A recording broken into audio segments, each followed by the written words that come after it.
इस Singhu border, Tikri border, Ghazipur border, Shahjahanpur border, तमाम जगह पे जहां भी संघर्ष का व्यक्ति आंदोलित था, उसका एक एक व्यक्ति ये वादा करके जाता है टिकरी बॉर्डर या किसी भी मंच पे कि फिर मिलेंगे ऐसी किसी संघर्ष के मैदान में। सरजमी से जब क्रांतिकारी आए और उन्होंने जो प्यार और मान सम्मान दिया तो मैं कहा, अरे अंबानी तो कुछ नहीं है मेरे सामने, मैं तो सबसे रईस आदमी हूँ। कि जब टिकरी बॉर्डर कमेटी से पूछिएगा कि ये लड़का जो है जो आपके मंच पे सेवा कर रहा था, जब मैं पहली बार मंच पे चढ़ा था तो मेरे हाथ पैर कपकपा रहे थे, क्योंकि मैंने इन मंचों के ओहदे को समझा है जिंदगी में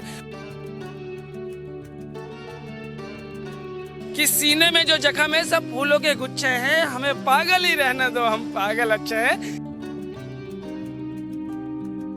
एक कह रहे थे कि वो सिख समुदाय से थे, वो कह रहे थे कि 2% लोग दिल्ली से थे, वो सिख समुदाय से थे, वो कह रहे 2% लोग कैसे बोल सकते हैं कि हम मोदी को हटा देंगे, कानून वापस करा देंगे। तो मैं अपने मन में कह रहा था ये पागल हो गया है। अरे शहीद भगत सिंह तो अकेले थे, ये 2% सब शहीद भगत सिंह, उधम सिंह और चाचा अजीत सिंह है।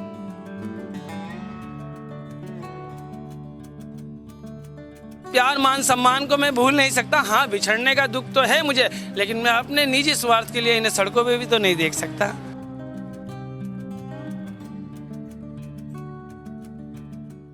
एक साल तो किसान ਜਿਹੜੀ ਜਿੱਤ ਦਾ ਇੰਤਜ਼ਾਰ ਕਰ ਰਹੇ ਸੀ, ਆਖਰਕਾਰ ਉਹ ਜਿੱਤ ਉਹਨਾਂ ਨੂੰ ਨਸੀਬ ਹੋਈ ਹੈ। ਬਹੁਤ ਸਾਰੇ ਇਸ ਤਰ੍ਹਾਂ ਦੇ ਲੋਕ ਸੀਗੇ ਜਿਹੜੇ ਕਿ ਕਿਸਾਨੀ ਦੇ ਨਾਲ ਨਹੀਂ ਜੁੜੇ ਸੀਗੇ, ਪਰ ਫਿਰ ਵੀ ਇਸ ਸੰਘਰਸ਼ ਦਾ ਆ ਕੇ ਹਿੱਸਾ ਬਣ ਗਏ। ਇਸ ਸੰਘਰਸ਼ ਦੇ ਵਿੱਚ ਆਪਣਾ ਵੱਧ ਤੋਂ ਵੱਧ ਯੋਗਦਾਨ ਉਹਨਾਂ ਨੇ ਪਾਇਆ। ਔਰ ਬਹੁਤ ਸਾਰੇ ਲੋਕ ਇਸ ਤਰ੍ਹਾਂ ਦੇ ਸੀਗੇ ਜਿਨ੍ਹਾਂ ਨੂੰ ਕਿਸੇ ਵੀ ਤਰ੍ਹਾਂ ਦਾ ਕੋਈ ਲਾਲਚ ਨਹੀਂ ਸੀ, ਉਹਦੇ ਬਾਵਜੂਦ ਵੀ ਇਸ ਸੰਘਰਸ਼ ਦਾ ਹਿੱਸਾ ਬਣੇ। ਔਰ ਉਹਨਾਂ ਦੇ ਵਿੱਚੋਂ ਇੱਕ ਵਿਅਕਤੀ, ਇੱਕ ਨੌਜਵਾਨ ਇਸ ਤਰ੍ਹਾਂ ਦਾ ਹੈ ਜਿਹਨੂੰ ਅੱਜ ਅਸੀਂ ਮਿਲਵਾਉਣ ਜਾ ਰਹੇ ਹਾਂ। ਇਸ ਤੋਂ ਪਹਿਲਾਂ ਵੀ ਉਹਦੇ ਨਾਲ ਗੱਲ ਹੋਈ ਸੀ।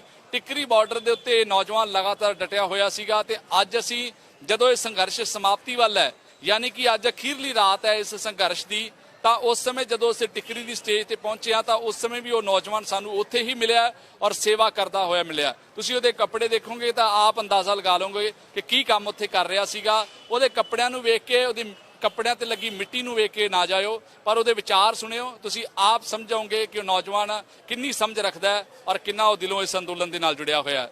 ਸਵਾਗਤ ਹੈ ਇੱਕ ਵਾਰ ਫਿਰ ਸਾਡੇ ਚੈਨਲ ਦੇ ਉੱਤੇ ਤੁਹਾਡਾ। मेरा नाम मोहम्मद इरफान है और मैं बिहार से हूँ। सर, आपने दूसरी बार मुझे अपने मंच पे मौका दिया, मैं हृदय की गहराइयों से आपका तहे दिल से शुक्रिया अदा करता हूँ। सर, मैं क्या कहता हूँ, जिंदगी दी तो जिंदगी जीने का हुनर देना, और पाँव बख्शे हैं तो तोहफी के सफर भी देना। ए रब, मैं गूंगा था या बोलना तूने सिखाया है, अब बोलूँगा तो बातों में असर भी देना। सर, हम बिहार से हैं और बिहार में कुपोषण का आंकड़ा समझ लो भारत में शीर्ष पे है, प्रथम स्थान पे आता है। यानी समझ सकते हैं, अभी पिछले हफ्ते की रिपोर्ट में भी गरीबी बहुत ज़्यादा थी। सर, गुरु नानक देव जी महाराज के, मेरे सच्चे पातशाह गुरु नानक देव जी महाराज के 3 बोल यहाँ आके जो मिले मुझे सुनने को, उन्होंने मैंने अपनी ज़िंदगी में सबसे अनमोल बोल समझे।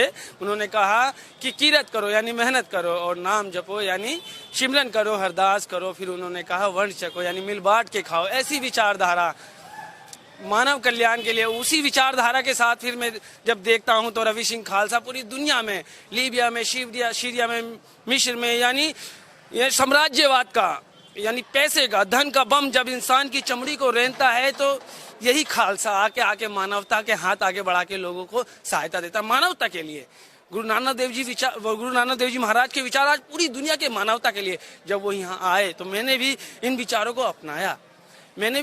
को अपनाया, लेकिन इतना आसान नहीं था इस लड़ाई को जीतना, क्योंकि डिवाइडेड रूल के दौर में राइट टू डिफेंस के साथ लड़ना आसान नहीं था। पूरी मीडिया, यानी मीडिया कहें या बीजेपी का प्रचार तंत्र, जो सुबह शाम उठ के बस एक ही बात कहना कि ये ऐसे हैं, वैसे हैं, रेपिस्ट है, बलात्कारी है, ऐसा है, वैसा। चलो वो पिछली बातें भूलते हैं, लेकिन इस Singhu border, Tikri border, Ghazipur border, Shahjahanpur border, तमाम जगह पे जहां भी संघर्ष का व्यक्ति आंदोलित था, उसका एक एक व्यक्ति ये वादा करके जाता है टिकरी बॉर्डर या किसी भी मंच पे कि फिर मिलेंगे ऐसी किसी संघर्ष के मैदान में। हाँ, ਕਾਫੀ ਸਮਾਂ ਪਹਿਲਾਂ ਆਪਣੀ ਗੱਲਬਾਤ ਹੋਈ ਸੀ, ਉਸ ਸਮੇਂ ਵੀ ਤੁਹਾਨੂੰ ਇਹ ਲੱਗਦਾ ਸੀਗਾ ਕਿ ਕਿਸਾਨ ਜਿੱਤ ਕੇ ਜਾਣਗੇ, ਪੱਕਾ ਇਰਾਦਾ ਤੁਹਾਡਾ ਵੀ ਸੀਗਾ। ਅੱਜ ਉਹ ਜਿੱਤ ਹਾਸਲ ਹੋ ਗਈ ਹੈ, ਹੁਣ ਕੀ ਮਹਿਸੂਸ ਕਰਦੇ ਹੋ, ਮਨ ਦੇ ਵਿੱਚ ਕੀ ਗੱਲਾਂ? मैं बता रहा हूँ कि जब टिकरी बॉर्डर कमेटी से पूछिएगा कि ये लड़का जो है जो आपके मंच पे सेवा कर रहा था, जब मैं पहली बार मंच पे चढ़ा था तो मेरे हाथ पैर कपकपा रहे थे, क्योंकि मैंने इन मंचों के ओहदे को समझा है जिंदगी में। और उनसे पूछना, मैंने कहा था ये चाचा अजीत सिंह की कौम है, शहीद भगत सिंह की कौम है और उधम सिंह की कौम है, ऐसे वीर बलिदानी लोगों की कौम है जिन्होंने इस देश के लिए निर्भय निस्वार्थ हो के अपने प्राणों की आहुति दी है। पीछे हटने का तो सवाल ही नहीं था, जीत तो निश्चित है। मैं जानता था, मैं लोगों से जब बात करता था लोग कहते थे कि सरदार पागल हो गए, तो मैं कहता था शहीद भगत सिंह ने लिखा है कि सीने में जो जख्म है सब फूलों के गुच्छे हैं, हमें पागल ही रहने दो, हम पागल अच्छे हैं। क्योंकि किसी भी काम को करने के लिए जुनून और पागलपंती का होना जरूरी है। हाँ, इसीलिए। और ये दादा छोटू राम है, हरियाणा की सरजमी पे, ये कहते थे आंदोलन के शस्त्र को लेकर कर्म युद्ध में कूद पड़ और दुश्मन के छक्के छुड़ा दिए ना, यही तो अल्फाज है। और मैं ये भी कहता था, मैं एक पत्रकार को कह रहा था, सोशल मीडिया पे ही पत्रकार को कह रहा था कि जब कश्मीरी पंडित गुरु तेग बहादुर जी महाराज के पास आए, मेरे 10वें पातशाह गुरु गोविंद सिंह बाल अवस्था में 5 साल के थे, यही सीखा। और उनके सामने उन्होंने कहा साडा धर्म और जनेऊ बचा लो, तो उन्होंने कहा शीश देना पड़ेगा। अरे वो कौम जो अपना सर दे रही है इस देश के धर्म मानवता संस्कृति को बचाने के लिए, उसको दुनिया में कौन हरा सकता है। और मैं तो ये कहूँगा मेरे देश के प्रधानमंत्री को सद्बुद्धि दिए भगवान आगे भी, और उन्हें दी है थोड़ा लेट, लेकिन इतनी जाने के बाद एक मलाल तो रहता है। जिस दिन खुशी का दौर था, जिस दिन हमारी यहाँ से संयुक्त किसान मोर्चा ने रवानगी की बात कही थी, उस दिन सब नाच रहे थे, मेरा भी हाथ उठ रहा था कि नाचूं, लेकिन मेरे सेना अध्यक्ष CDS बिपिन रावत जी की मौत का भी गम मुझे बहुत था। मुझे उनकी मौत का भी गम बहुत था, क्योंकि देश ने बहुत बड़ी त्रासदी झेली उनकी मौत से, क्योंकि मकड़ी के जाल से देश को बचा के ले जाने वाले वीर योद्धा थे, उनका भी बहुत दुख था। लेकिन हम क्या कहते हैं, ये देश क्रांतिकारियों से चलेगा, क्योंकि डॉक्टर राम मनोहर लोहिया कहते थे कि सड़कें जब वीरान हो जाएगी तो संसद आवारा हो जाएगी। हम कभी संसद को आवारा होने नहीं देंगे। और हम तो बहुत खुशनसीब है कि हमारी सरजमी पे एक छोटा सा हिस्सा पंजाब का भी बना, ये तो खा जाते हैं हम जैसे को, भाई हम तो बिहार से, हमारी तो कोई सुनने वाला भी कोई नहीं। तो हम बहुत खुशनसीब है कि हम हमारे देश में एक छोटा सा हिस्सा, एक राज्य पंजाब का भी है। और एक मैं कहता हूँ कि दुनिया में ना बहुत से अजीब तरह के लोग हैं। मैं एक वाइट देख रहा था किसी की, हर कम्युनिटी में, हर प्रांत में अच्छे बुरे लोग सब होते हैं। एक कह रहे थे कि वो सिख समुदाय से ही थे, वो कह रहे थे कि 2% लोग दिल्ली से थे, वो सिख समुदाय से थे, वो कह रहे 2% लोग कैसे बोल सकते हैं कि हम मोदी को हटा देंगे, कानून वापस करा देंगे। तो मैं अपने मन में कह रहा था ये पागल हो गया है। अरे शहीद भगत सिंह तो अकेले थे, ये 2% सब शहीद भगत सिंह, उधम सिंह और चाचा अजीत सिंह है। और इस पे एक शेर मैं आपको सुना दूं। जब करनाल में मेरे एक नौजवान की आंख की रोशनी थोड़ी कमज़ोर पड़ गई और सिंगू बॉर्डर पे जो गुंडों द्वारा झड़प हुई, और बीच में सरकार द्वारा और मेरे देश की प्रचार तंत्र यानी जो मीडिया के नाम से मशहूर है जी हिंदुस्तान, मैं उसे भी तहे दिल से मुबारक देता हूँ। पानी पी पी के कोसा, लेकिन जीते तो साए 80। अब मैं पंजाबी भी बोलता हूँ। तो दयारे शौक से एक आफ्ताब आया है, उठो ए जिंदा दिलो इंकलाब आया है। वो इंकलाब जो उबला है आसीनों से, जो निकला है हक के जीनों से, वो तख्तो ताज को तेरे उखाड़ डालेगा, पर्दा इस जुल्मत को फाड़ डालेगा।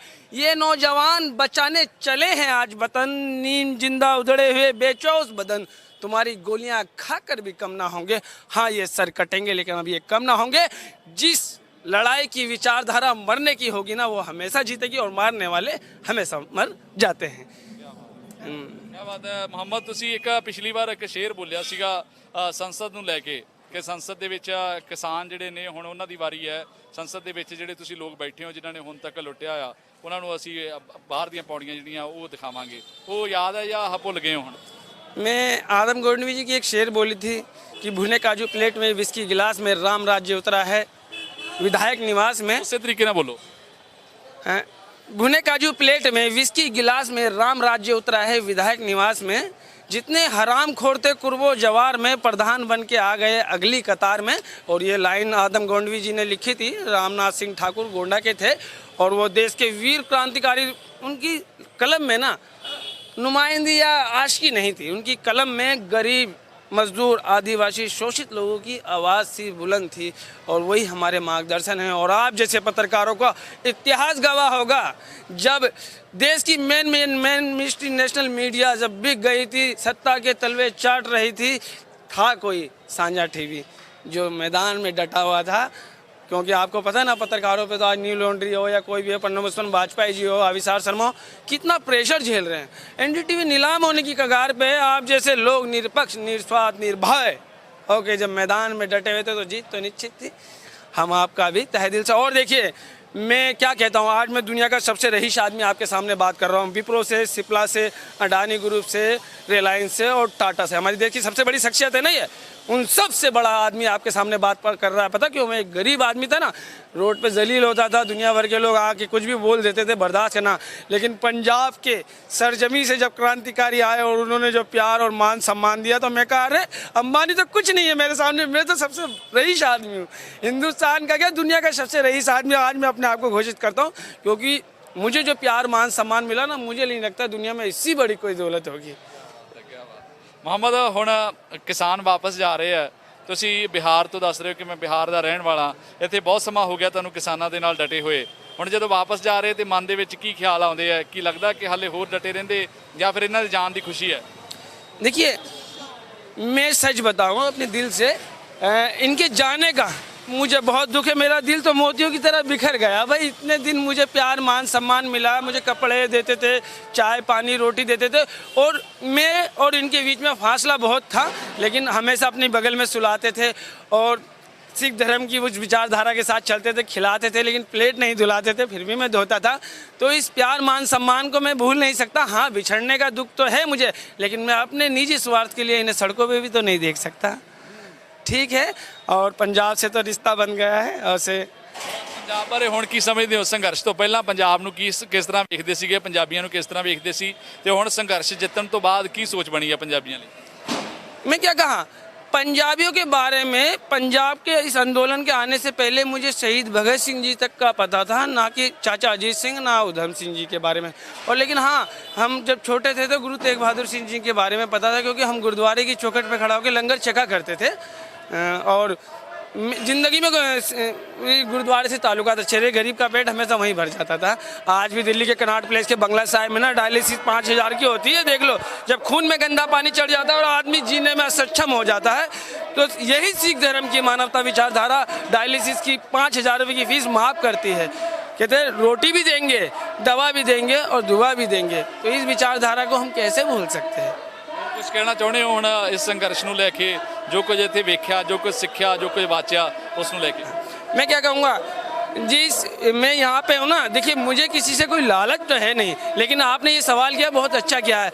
पंजाब की एक चीज़ जो है वो मैंने अपने निजी अनुभव से बता रहा हूँ, वहाँ के जो कलाकार थे, छोटे या बड़े, जो भी आर्टिस्ट थे, उनका इस योगदान मुझे बहुत अच्छा लगता था। क्योंकि जिस कौम में ऐसे कलाकार होंगे ना, दुनिया में उसे कोई नहीं हरा सकता। और डॉक्टर सुलेमान, एक डॉक्टर सुलेमान है, अमेरिका से आके और यहाँ जो सेवा दी ना निस्वार्थ भाव से, मैंने उन्हें करीब से देखा, कभी मिला नहीं। क्यों? थोड़ा लेवल है अच्छा उनका, लेकिन वो ऐसे लोग जिस कौम में होंगे ना, देखिए ना कहाँ से आए, छोटी सी बच्ची है, घरवाली है, और सबको बर्गर, पिज़्ज़ा, मूंगफली मैंने भी खाई उनके, और उनको देख देख के मेरी आंखें बहुत खुश होती थी। और से सुंदर भी बहुत हैं और उनका दिल भी बहुत सुंदर है। और मैं तो कहूँ, मेरा बस चले, मैं देश का उन्हें प्रधानमंत्री बना दूँ और सारे गरीब पिज़्ज़ा खाएँ। ਬਿਲਕੁਲ ਜੀ, ਇਹ ਲੋਕ ਵੀ ਸਾਡੇ ਨਾਲ ਹੈਗੇ ਆ। ਤੁਸੀਂ ਇਹ ਨੌਜਵਾਨ ਦੀਆਂ ਗੱਲਾਂ ਸੁਣੀਆਂ ਜੀ, ਕਿਸ ਤਰ੍ਹਾਂ ਲੱਗਿਆ ਇਹ ਨੌਜਵਾਨ ਦੇ ਜਿਹੜੇ ਵਿਚਾਰ ਆ? ਕਿਉਂਕਿ ਬਿਹਾਰ ਦੇ ਨਾਲ ਸੰਬੰਧਿਤ ਹੈ। ਮੁਹੰਮਦ ਇਸ ਨੇ ਆਪਣਾ ਨਾਮ ਦੱਸਿਆ, ਪਰ ਇਸ ਸੰਘਰਸ਼ ਦੇ ਨਾਲ ਬਹੁਤ ਕਰੀਬੀ ਤੋਂ ਜੁੜ ਗਿਆ ਹੈਗਾ ਔਰ ਬਹੁਤ ਸਾਰੀਆਂ ਗੱਲਾਂ ਪੰਜਾਬ ਦੇ ਬਾਰੇ ਜਾਣਦਾ, ਜਿਹੜੀ ਸ਼ਾਇਦ ਪੰਜਾਬ ਦੀ ਨੌਜਵਾਨੀ ਵੀ ਨਹੀਂ ਜਾਣਦੀ ਹੋਣੀ। ਹਾਂ, ਇਹਨਾਂ ਨੇ ਕਹਿੰਦੇ ਨਾ ਗੁਰੂ ਤੇਗ ਬਹਾਦਰ ਜੀ ਬਾਰੇ, ਇਹਨਾਂ ਨੇ ਉਹਨਾਂ ਦੀ ਸ਼ਹਾਦਤ ਬਾਰੇ ਦੱਸਿਆ, ਮੈਨੂੰ ਬਹੁਤ ਚੰਗਾ ਲੱਗਿਆ ਵੀ ਉਹਨਾਂ ਨੇ ਗੁਰੂ ਗੋਬਿੰਦ ਸਿੰਘ ਮਹਾਰਾਜ ਜੀ ਨੇ ਬਾਲ ਉਮਰ ਦੇ ਵਿੱਚ ਪਿਤਾ ਜੀ ਨੂੰ ਆਪਣਾ ਪੰਡਿਤ ਕਸ਼ਮੀਰੀ ਪੰਡਤਾਂ ਲਈ ਭੇਜਿਆ। ਇਸੇ ਤਰ੍ਹਾਂ ਉਹਨਾਂ ਨੇ ਮਤਲਬ ਪੰਜਾਬ ਵੱਲ ਇਸ਼ਾਰਾ ਕੀਤਾ ਵੀ ਪੰਜਾਬ ਇੱਕ ਇਹੋ ਜਿਹਾ ਸੂਬਾ ਹੈ ਜਿਹੜਾ ਸਿੱਖ ਕੌਮ ਖਾਸ ਕਰਕੇ, ਜੋ ਵੀ ਮਤਲਬ ਪਛੜਿਆ ਹੋਇਆ ਲੋਕ ਹੈ ਜਾਂ ਕਿਸੇ ਦੇ ਉੱਤੇ ਅਤਿਆਚਾਰ ਹੋ ਰਿਹਾ ਹੈ, ਉਹਨਾਂ ਦੀ ਮਦਦ ਕਰਦਾ ਹੈ। ਇਸ ਕਰਕੇ ਇਹਨੇ ਬਹੁਤ ਇਸ਼ਾਰਾ ਕੀਤਾ, ਪੰਜਾਬ ਬਾਰੇ ਬਹੁਤ ਵਧੀਆ ਬੋਲਿਆ, ਬਹੁਤ ਚੰਗੀ ਗੱਲ ਹੈ, ਬਹੁਤ ਚੰਗਾ ਲੱਗਿਆ ਜੋ ਬਿਹਾਰ ਦੇ ਲੋਕ ਵੀ ਇਸ ਤਰ੍ਹਾਂ ਮਤਲਬ ਇੰਨਾ ਖਿਆਲ ਰੱਖਦੇ ਨੇ ਪੰਜਾਬ ਦਾ। ਹਾਂਜੀ, ਲੱਗਦਾ ਕਿ ਪੰਜਾਬ ਦੀ ਨੌਜਵਾਨੀ 'ਚ ਵੀ ਇੰਨੀ ਚਿਣਗ ਹੋਣੀ ਚਾਹੀਦੀ, ਇੰਨੀ ਸਮਝ ਹੋਣੀ ਚਾਹੀਦੀ ਹੈ, ਤਾਂ ਫਿਰ ਜਦੋਂ ਸੰਘਰਸ਼ ਲੜੇ ਜਾਣਗੇ ਤਾਂ ਫਿਰ ਹੋਰ ਆਸਾਨ ਹੋ ਜਾਣਗੇ ਜਿੱਤਨੇ। ਅਸੀਂ ਕਹਿੰਦੇ ਹਾਂ ਇਦੋਂ ਵੀ ਜ਼ਿਆਦਾ ਹੋਣੀ ਚਾਹੀਦੀ ਹੈ, ਹੋਊਗੀ, ਕਿਉਂਕਿ ਜੋ ਸੰਘਰਸ਼ ਸੀ ਨਾ, ਇਹ ਕਿਸਾਨੀ ਸੰਘਰਸ਼ ਸੀ। ਇਸ ਅੰਦੋਲਨ ਦੇ ਵਿੱਚੋਂ ਪੰਜਾਬ ਦੇ ਲੋਕਾਂ ਨੇ, ਹਰਿਆਣੇ ਦੇ ਲੋਕਾਂ ਨੇ, ਯੂਪੀ ਦੇ ਲੋਕਾਂ ਨੇ, ਜਾਂ ਜਿੰਨਾ ਵੀ ਆਪਣਾ ਦੇਸ਼ ਹੈ, ਸਭ ਦੇਸ਼ ਨੇ ਬਹੁਤ ਕੁਝ ਸਿੱਖਣ ਨੂੰ ਮਿਲਿਆ ਹੈ। ਨਵੀਂ ਪੀੜ੍ਹੀ ਨੂੰ ਤਾਂ ਖਾਸ ਕਰਕੇ ਮਿਲਿਆ, ਇਹਨਾਂ ਦੇ ਵਿੱਚ ਜੋਸ਼ ਹੈ। ਹਾਲੇ ਵੀ ਕੰਮ ਲੱਗਿਆ ਹੋਇਆ, ਕਹਿੰਦਾ ਮੇਰਾ ਕਿਸਾਨੀ ਨਾਲ ਕੋਈ ਲੈਣਾ ਦੇਣਾ ਨਹੀਂਗਾ, ਮੈਂ ਫਿਰ ਵੀ ਇਸ ਸੰਘਰਸ਼ ਦੇ ਵਿੱਚ ਆਇਆ ਤੇ ਹੁਣ ਫਿਰ ਵੇਲੋ ਕੰਮ ਕਰੀ ਜਾਂਦਾ। ਹਾਂ, ਇਹਨਾਂ ਦਾ ਮਤਲਬ ਇਹਨਾਂ ਦੀਆਂ ਗੱਲਾਂ ਤੋਂ, ਇਹਨਾਂ ਦੇ ਮਤਲਬ ਪ੍ਰਚਾਰ ਤੋਂ ਹੀ ਪਤਾ ਲੱਗ ਗਿਆ ਵੀ ਬਹੁਤ ਜ਼ਿਆਦਾ ਜੋਸ਼ ਹੈ, ਭੰਮ ਬਿਹਾਰੀ ਹੈ। ਸਾਡੇ ਗੁਰੂ ਵੀ ਬਿਹਾਰ ਦੇ ਵਿੱਚ, ਪਟਨਾ ਸਾਹਿਬ ਦੇ ਵਿੱਚ ਉਹਨਾਂ ਦਾ ਜਨਮ ਹੋਇਆ, ਸਾਡੇ ਗੁਰੂ ਗੋਬਿੰਦ ਸਿੰਘ ਮਹਾਰਾਜ ਜੀ ਦਾ।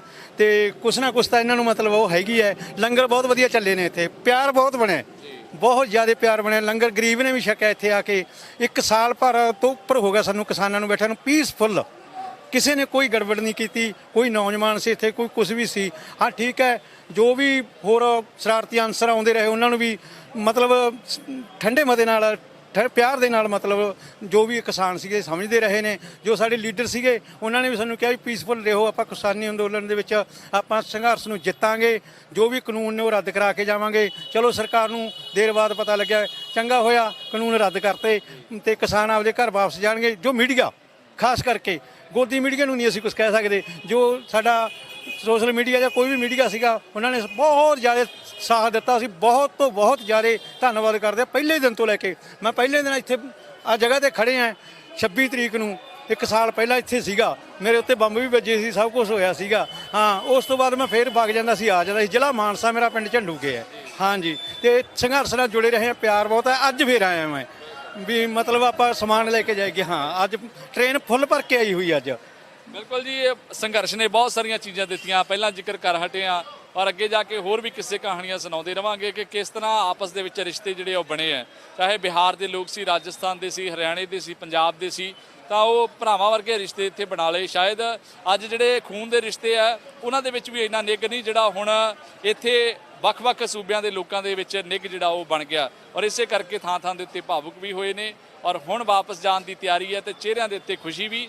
ਤੇ ਨਾਲ ਦੀ ਨਾਲ ਇਹ ਵੀ ਆਖਦੇ ਆ ਕਿ ਜਿਨ੍ਹਾਂ ਦੇ ਨਾਲ ਸਾਡੇ ਰਿਸ਼ਤੇ ਇੱਥੇ ਬਣ ਗਏ ਆ, ਉਹ ਰਿਸ਼ਤੇ ਅਸੀਂ ਟੁੱਟਣ ਨਹੀਂ ਦੇਣੇ, ਇਹ ਰਿਸ਼ਤੇ ਇਸੇ ਤਰ੍ਹਾਂ ਬਰਕਰਾਰ ਰੱਖਾਂਗੇ, ਸਾਰਿਆਂ ਦੇ ਨਾਲ ਇਸੇ ਤਰ੍ਹਾਂ ਵਿਚਰਦੇ ਰਵਾਂਗੇ। ਉਹਨਾਂ ਦੇ ਕੰਟੈਕਟ ਲੈ ਲਏ ਆ, ਉਹਨਾਂ ਦੇ ਘਰਾਂ ਦੇ ਪਤੇ ਲੈ ਲਏ ਆ, ਉਹਨਾਂ ਦੇ ਵਿਆਹ ਸ਼ਾਦੀਆਂ ਦੇ ਵਿੱਚ ਸ਼ਿਰਕਤ ਕਰਦੇ ਰਵਾਂਗੇ। ਔਰ ਮੈਨੂੰ ਲੱਗਦਾ ਕਿ ਇਸ ਅੰਦੋਲਨ ਨੇ ਬਹੁਤ ਵੱਡੀ ਦੇਣ ਇੱਕ ਇਹ ਵੀ ਦਿੱਤੀ ਹੈ, ਜਿਸ ਨੂੰ ਕਿਹਾ ਜਾਂਦਾ ਹੈ ਸਾਂਝੀ ਭਾਈਵਾਲਤਾ। ਔਰ ਇਹ ਆਪਾਂ ਦੁਆ ਕਰਦੇ ਹਾਂ ਕਿ ਇਹ ਟੁੱਟੇ ਨਾ। ਕੈਮਰਾਮੈਨ ਵਿਨੇ ਦੇ ਨਾਲ Jatinder Singh, FYI media, Tikri border.